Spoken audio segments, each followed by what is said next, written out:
Hola, buenos días tengan todos ustedes. Sean bienvenidos a su programa.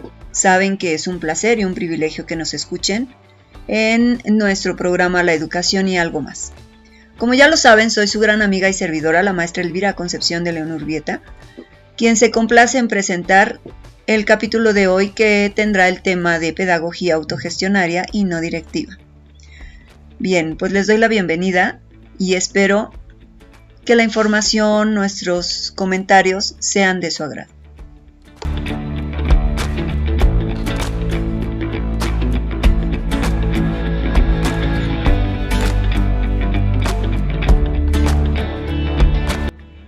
Bien, pues para dar inicio, vamos a platicar un poquito acerca de lo que es la autogestión del aprendizaje. Este consiste básicamente en un proceso de formación donde el alumno es quien toma el mando de su propio proceso de aprendizaje y es quien establece pues, los objetivos a alcanzar, administra su propio trabajo con la intención de integrarlos dentro de su propio conocimiento. Algunos de los elementos de lo que es la autogestión son los siguientes. Como primer apartado, pues es el interés. El chico tiene que estar interesado, le tiene que generar curiosidad de esto que va a aprender, puesto que ya sea tiene que tener bien claro si es una habilidad, un conocimiento. Por otro lado, otro de los elementos pues es la automonitorización, que tiene que ver con la capacidad que se va desarrollando en él para hacer como un ejercicio de autoevaluación, verificar en qué punto estoy, qué tanto estoy aprendiendo, qué tanto estoy desarrollando la habilidad o la competencia de la cual se trata. Y finalmente la autoeficacia, que es el tener identificado, pues que finalmente soy capaz de lograr esa meta, ¿no? Finalmente, tener una claridad en el progreso o en el nivel de desarrollo es súper importante, así como tener presente cuáles son los recursos con los que estoy tomando en cuenta o con los que estoy contando para el desarrollo del aprendizaje.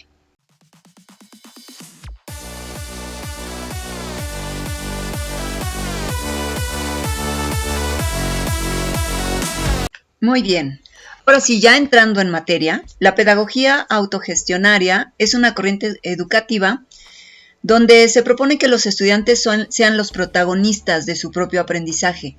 Venimos pues de una educación tradicional donde quien era el centro, quien tenía el conocimiento, quien era el dueño de todo, básicamente pues era el docente. En este caso pues no tiene ya nada que ver con esta forma de enseñar, con esta forma de trabajar dentro de las escuelas, y la intervención directa de un profesor o de una autoridad pues pasa mucho, no diría yo un poco, de lado. Esta pedagogía se basa en los principios de la autonomía, la cooperación, la participación y sobre todo pues de la creatividad. Los elementos principales de este tipo de pedagogía podemos mencionar que es, por un lado, el proyecto educativo.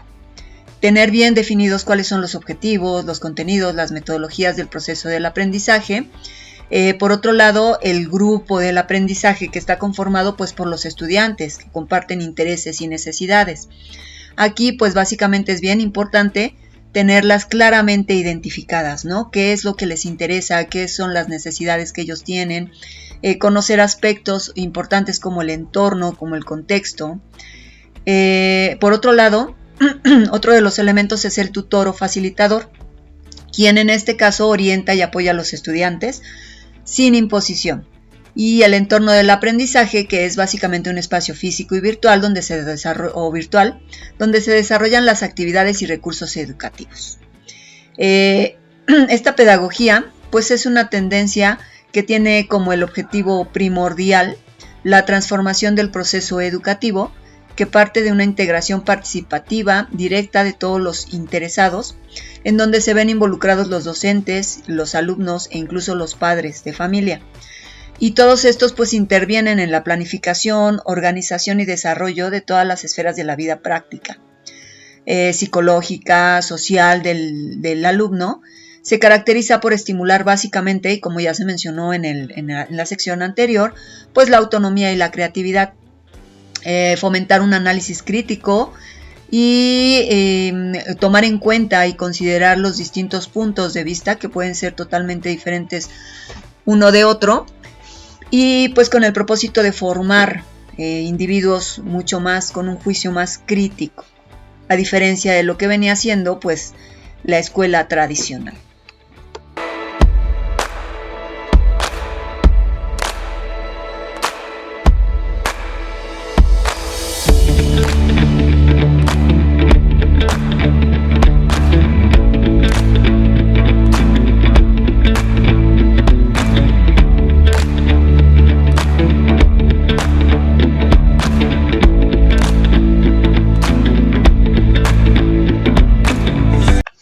Bien, pues nos preguntan acerca de algunas características. Quieren que resaltemos un poquito estas características de esta pedagogía.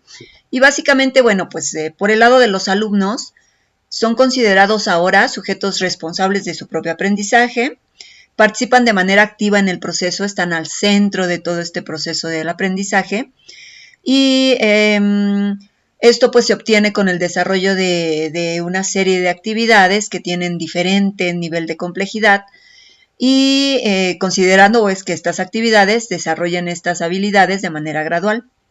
El alumno, como decía al inicio, pues ya no puede ser pasivo, se requiere la aplicación de la autonomía, la creatividad y pues que se anime a hablar, a expresar sus puntos de vista y a comprender los puntos de vista de los otros, ¿no? Por el lado del profesor, este ya no tiene un rol como el único poseedor del conocimiento y del poder, cediendo entonces y compartiendo pues con el grupo. Comparte sus conocimientos, colabora para que el grupo logre sus objetivos, no interviene de manera directa y clara, influye un poco en relación a que comparte las distintas, puede ser distintas estrategias de resolución de problemas o de toma de decisiones, y la participación es de acuerdo a las propias necesidades del grupo, ¿no? De acuerdo a lo que ellos requieran, pues es la forma en la que se va involucrando el profesor.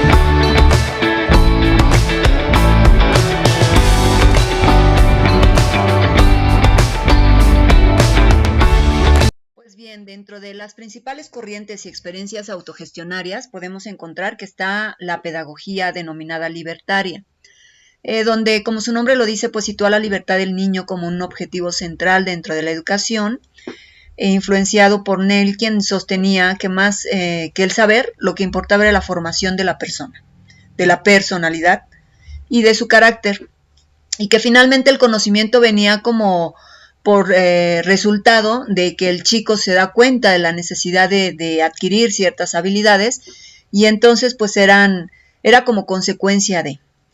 Algunos aspectos que se resaltan aquí son la libre expresión del niño, la consideración de como un individuo, no es como que tiene sus propias características y sus propias necesidades. Y bueno, esta pedagogía rechaza el papel del profesor como modelo, ¿no? Como ya lo mencionábamos hace rato, como el que tiene todo el poder, el que sabe, el que manda, etcétera, etcétera. El papel aquí es diferente, uno acompaña, se basa en el aprendizaje un tanto cuanto informal, de acuerdo a los intereses y donde se observe y se destaque el uso práctico del conocimiento. Otra corriente es la pedagogía institucional, que pretende generar grandes cambios, grandes cambios sobre todo en la relación del maestro con el alumno, donde el grupo asume la responsabilidad y se hace cargo de las actividades escolares.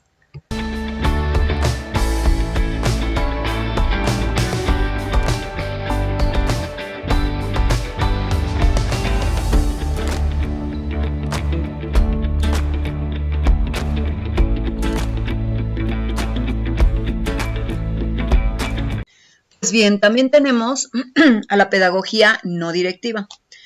Esta pues se tiene como antecedentes a la psicología humanista, en donde esta se centra en dar una explicación a la naturaleza del desarrollo humano, partiendo de fuerzas antropológicas con un origen biológico, pero no desde el punto de vista como inconsciente, sino desde un punto de vista donde el ser humano es un ser íntegro, que se conforma por el intelecto, la emoción, y que todos estos aspectos influyen o promueven las formas adecuadas del funcionamiento humano. Aquí se contempla la teoría de la autorregulación y la autonomía, o sea, el ser humano va tomando conciencia de sí mismo y de las necesidades y de la toma de decisiones hacia la generación o la satisfacción de sus propias necesidades. En la concepción de la enseñanza y el aprendizaje en la pedagogía no directiva, se considera al profesor también, ¿no?, como facilitador del aprendizaje, donde genera condiciones en las que el estudiante pueda expresarse libremente, pueda actuar, pueda participar y pueda finalmente aprender a darle el significado a todas estas experiencias. Se tienen que generar precisamente dichas experiencias para que el alumno, tratando de resolverlas o de viviéndolas, satisfagan ciertas necesidades. De esta manera, pues se genera el aprendizaje y es mucho más significativo para el alumno. En este caso, pues el ambiente debe considerar los siguientes aspectos, como la autenticidad, ¿no? Generar las condiciones que realmente se requieren, la aceptación, ¿qué quiere decir? Que permitir que el niño se exprese de manera libre, no enjuiciándolo, no rechazando su forma de pensar, y la comprensión empática, ¿no? Que se dan cuenta, bueno, pues estos tres aspectos se relacionan de manera clara. Cabe mencionar que existen recursos que facilitan el aprendizaje. Uno de los recursos que se considera en esta parte es como establecer un contrato. Porque de alguna manera, pues tú me podrías decir, sí, suena muy interesante, pero finalmente, ¿de qué manera vamos dándole seguimiento o el chico le va dando seguimiento a su proceso del aprendizaje? Y bueno, pues aquí algunos autores nos hablan del contrato, donde es un documento donde el estudiante, bueno, pues lo redacta y se responsabiliza de su propia participación activa en el proceso. La finalidad es que mediante este documento, pues él se comprometa con el logro de los resultados, donde se recomienda que se determine también el plazo de cumplimiento. Ok, vamos a trabajar sobre esta cuestión, en cuánto tiempo vamos a lograr el desarrollo de dicho proyecto, de dicha actividad o de dicha solución. Las actividades ahí tienen que estar bien claras, los materiales con los que vamos a contar también. Y se tiene que considerar como las reuniones con las que nos vamos a integrar con el alumno para ver cómo va en sus avances, para ver cómo, si requiere de algún otro tipo de apoyo y así como la forma de evaluación de las tareas, ¿no? Otro de los recursos es la vinculación con la comunidad. Es bien importante también que el alumno pues le encuentre la aplicabilidad a lo que él está planeando en relación a la comunidad. Que le permita de alguna manera un mayor acercamiento al entorno donde se aplica ese conocimiento. Por otro lado, pues la enseñanza tutorial también es importante, facilita el tener las condiciones adecuadas para que la tarea o la actividad o el proyecto sea ejecutado de manera adecuada. La investigación es otro punto importante, ¿no? Al tratar de resolver una situación, pues el alumno, el chico, el estudiante, tiene que generar o realizar una investigación que le dé pauta al desarrollo de su solución. Los puntos de encuentro y la autoevaluación también son aspectos muy importantes que se tendrían que considerar en este tipo de pedagogía. Todo esto, fíjense bien, tiene o forma parte de un proyecto de cambio social. Finalmente sabemos que la educación forma al individuo y pues al considerar ya un alumno mucho más activo, mucho más integrado, pues obviamente genera una sociedad un tanto cuanto diferente.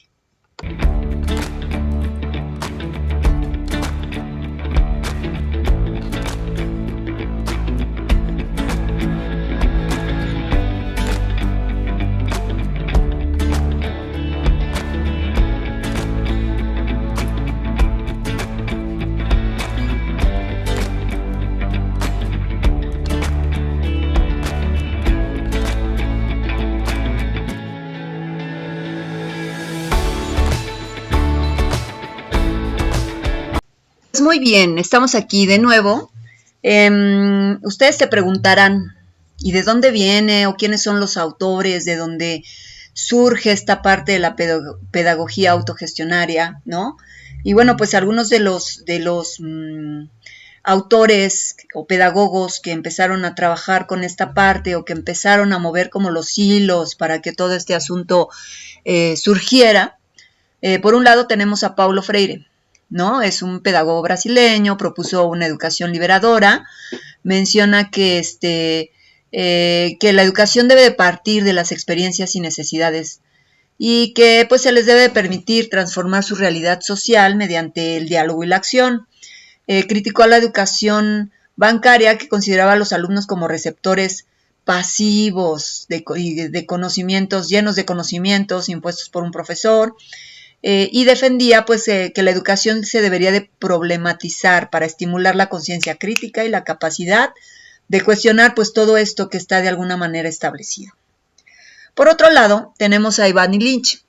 Es un filósofo austriaco quien abordó por una desescolarización de la sociedad, decía, ¿no? Hay que eliminar las instituciones educativas, ya que imponen una visión homogénea y autoritaria y que limita la posibilidad del aprendizaje autónomo y diverso. Este filósofo propuso crear redes de aprendizaje alternativas basadas en el intercambio libre y voluntario de las personas que comparten intereses comunes y que de alguna manera se pueden apoyar mutuamente en el proceso educativo. Por otro lado, pues tenemos aquí a Freinet, Celestin Freinet, este pedagogo francés, desarrolló una serie de técnicas pedagógicas que pretendían fomentar el trabajo cooperativo, la expresión libre, la comunicación y la investigación en el aula. Permitía que los alumnos publicaran sus propios textos, los difundieran y bueno, pues de alguna manera también generaba, ¿no?, pensamiento crítico y promovía el debate y la toma de decisiones en relación al fundamento de la clase. Y Neil, que fue un educador escocés, quien se caracteriza por buscar una comunidad democrática donde los alumnos pues tenían plena libertad para elegir lo que querían y en lo que querían participar. Se trabajaba en base a asambleas donde se establecen las normas, se resuelven conflictos y se basa en el respeto y los intereses al ritmo de cada niño, de acuerdo al desarrollo y con el propósito de desarrollar su personalidad y su individualidad.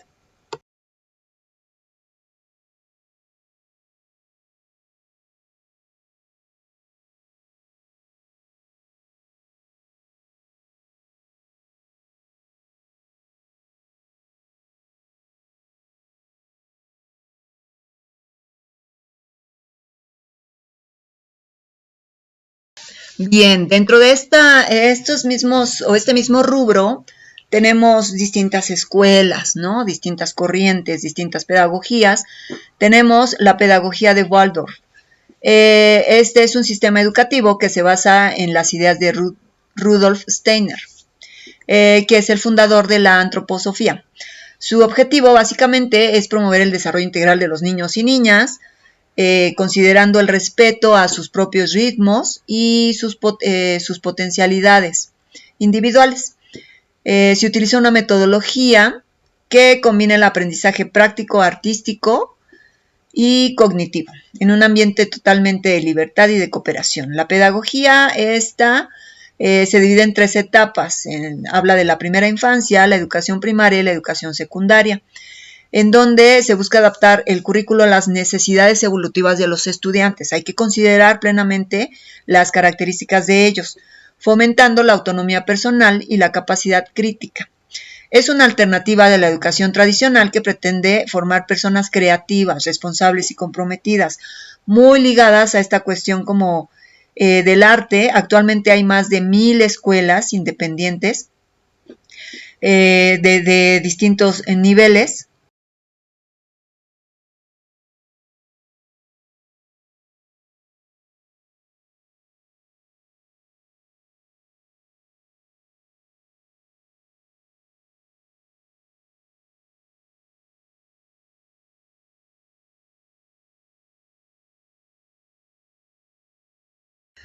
Bien, pues para continuar tenemos también a la pedagogía Montessori. Este es un método educativo que se basa en el respeto y la promoción de la independencia del niño o de la niña, ¿no? El principal objetivo es favorecer el desarrollo natural de las capacidades mediante aspectos como son la autodirección, la exploración, el descubrimiento, la práctica. Se considera el uso de un entorno preparado, adaptado a las necesidades de cada edad, y se ofrecen materiales y actividades que estimulan el aprendizaje por descubrimiento. No hay específicamente qué aprender, se abre un panorama de aspectos y el alumno decide qué es lo que quiere aprender. María Montessori pues habla de la autoeducación, ¿no? Para referirse a una participación activa de los estudiantes. El rol del profesor se relaciona más bien con la preparación, la supervisión y la ayuda de todo este tipo de recursos y actividades para el aprendizaje, y que básicamente pretende respetar el ritmo y los intereses de cada niño. Decía la propia Montessori, la educación no es lo que el maestro imparte, sino una ayuda natural a la vida.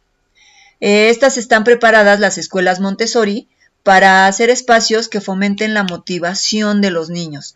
Se trabajan en grupos de edades de 3 años de diferencia y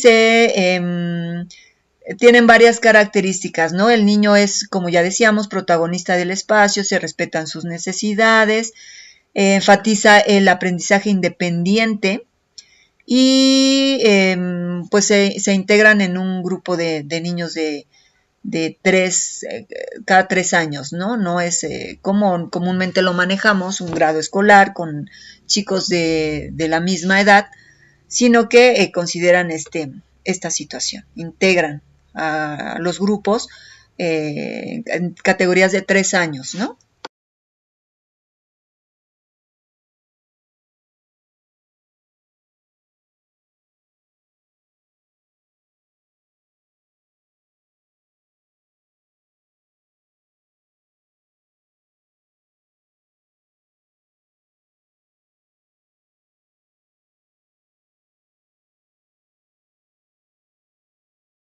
Bien, finalmente hablaremos de las últimas dos escuelas o eh, corrientes, ¿no? Una es la Reggio Emilia, creado por Loris Malaguzzi. Vivía en Reggio Emilia, que es una ciudad italiana, y que pues se ha convertido en un referente mundial, ¿no? Precisamente por lo innovador de su modelo educativo, que se basa pues precisamente en la pedagogía de la autogestión. Aquí pues se caracteriza porque el punto principal y central pues son los niños y las niñas. Se respetan los intereses, sus ritmos, sus capacidades. Los educadores o los maestros pues actúan como facilitadores y mediadores básicamente, ofreciendo un ambiente rico y estimulante, ¿no? Que favorece la creatividad, la cooperación y la autonomía. Implica la participación activa también de las familias y de la comunidad como parte del proyecto educativo, y forman parte de una red de apoyo en donde todos nos vemos o se ven implicados en este proceso educativo. Y finalmente el change maker, perdonen ustedes en inglés, donde este tipo de escuelas son aquellas que promueven una educación innovadora y social, que forma a los estudiantes como agentes de cambio, ¿no? Que sean capaces de mejorar el mundo y la sociedad en la que viven. Estas escuelas pues utilizan también este tipo de metodología activa y participativa, como el aprendizaje que se basa en proyectos, que procura fomentar empatía, liderazgo, la colaboración, el emprendimiento, además de que las escuelas se caracterizan por su autonomía y su capacidad de adaptación a los retos y las necesidades de su entorno. Y finalmente pues también están como conectadas, ¿no? en una red de este tipo de escuelas. Implica que los estudiantes, como ya lo dije, sean protagonistas, que elijan sus propios proyectos e intereses, se responsabilizan en sus tareas, evalúan sus avances, proponen soluciones creativas también a los problemas que se les plantean, y el profesor, el educador, pues deja de ser un transmisor de conocimientos y también, como en las otras hemos visto, pues tiene un papel de un facilitador, ¿no? Es el vil acompañante, autogestiona y diseña también todo este ambiente del aprendizaje.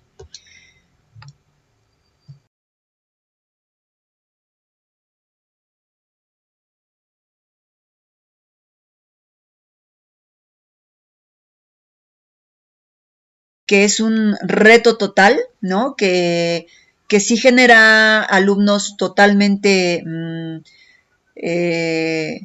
autocríticos, críticos, totalmente con una forma de pensar muy diferente, y que sería interesante empezarlo a trabajar desde las edades o desde los niveles educativos básicos, ¿no? Digo, a nivel personal sí lo veo como un gran reto, sobre todo porque sí es un gran cambio el que se busca generar y el que promueve este tipo de enseñanza. Entonces, súper interesante el involucrarnos con este tipo de conocimientos, con este tipo de teorías, y pues promover el uso y la aplicación en nuestras aulas de este tipo de dinámicas, ¿no? De este tipo de pedagogía. Pues bien, me despido de ustedes, espero que les haya resultado interesante, que les haya resultado de provecho, y pues sembrar la semillita, ¿no? De conocer un poquito más para buscar la aplicabilidad en nuestras aulas. Me despido de ustedes deseando que tengan buenos tiempos y pues hasta la próxima sesión del podcast. Hasta luego.